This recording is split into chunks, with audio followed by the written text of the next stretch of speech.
Oi, gente, tudo bem com vocês? Nessa videoaula, vamos estudar um pouco sobre genes localizados no mesmo cromossomo. Geralmente, a gente vê genes localizados em pares de diferentes cromossomos homólogos, e eles vão se segregar de forma independente na meiose. Mas isso não vai acontecer em genes localizados no mesmo cromossomo, pois eles fazem parte do mesmo filamento cromossômico. Então, eles vão estar ligados fisicamente. Por isso se diz que esses genes apresentam uma ligação gênica, que esse termo é derivado do inglês linkage. A gente vê em pesquisas, ou em alguns livros, ou em questões mesmo de provas de vestibulares, o termo em inglês linkage, mas também em algumas outras questões aparece a ligação gênica. Mas linkage é o termo mais usado para se falar nos genes localizados no mesmo cromossomo. A gente viu anteriormente a segunda lei de Mendel, mas nesse caso, essa segunda lei de Mendel vai ser sempre obedecida? Com a descoberta de que os genes estão situados nos cromossomos, no mesmo cromossomo, gerou um impasse com relação ao entendimento da segunda lei de Mendel. Como a gente já estudou nas videoaulas anteriores, a gente viu que essa segunda lei de Mendel fala de dois ou mais genes não alelos que vão se segregar de forma independente, desde que estes estejam localizados em cromossomos diferentes. Surge aí, no entanto, um probleminha.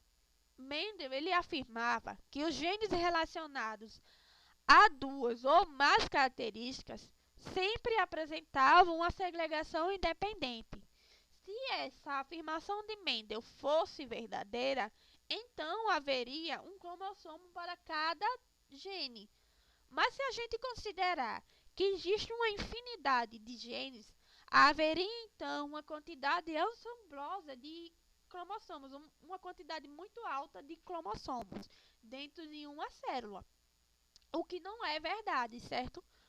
Logo, como existem relativamente poucos cromossomos no núcleo das células e inúmeros genes, é intuitivo concluir que em cada cromossomo vai existir uma certa infinidade de genes que são responsáveis pelas inúmeras características típicas de cada espécie, certo?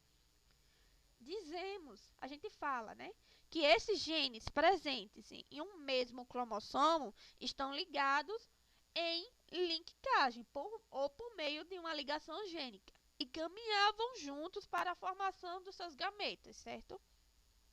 Então, com isso, a segunda lei de Mendel nem sempre vai ser obedecida, bastando para isso que os genes estejam localizados no mesmo cromossomo, ou seja, possuem um linkage. A segunda lei de Mendel só vai ser obedecida quando os genes vão estar localizados em cromossomos diferentes, mas não é o caso da linkage ou ligação gênica, em que os genes vão estar localizados no mesmo cromossomo, certo? Como identificar um linkage?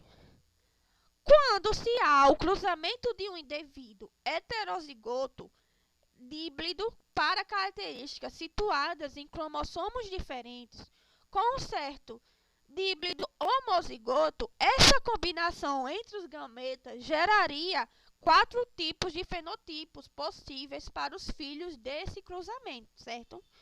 Porém, se a gente cruzar um indivíduo heterozigoto híbrido com genes em linkagem com um homozigoto recessivo, teoricamente teríamos como resultado apenas 2 tipos de fenotipos, uma vez em que esses alélos estão ligados e não podem se recombinar novamente.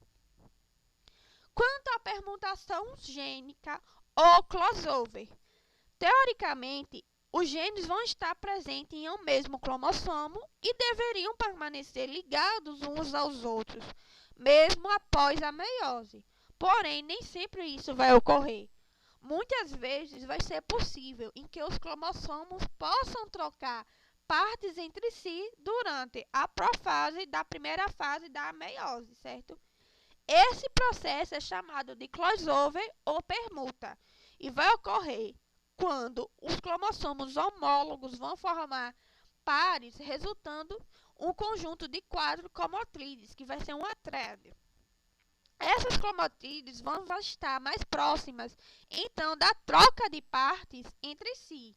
Sendo assim, os alelos que antes estavam ligados por meio de uma cromatíde vão ser separados e vão estar ligados em genes de outra cromatíde. Em termos práticos, vão aumentar bastante a sua variabilidade genética, certo?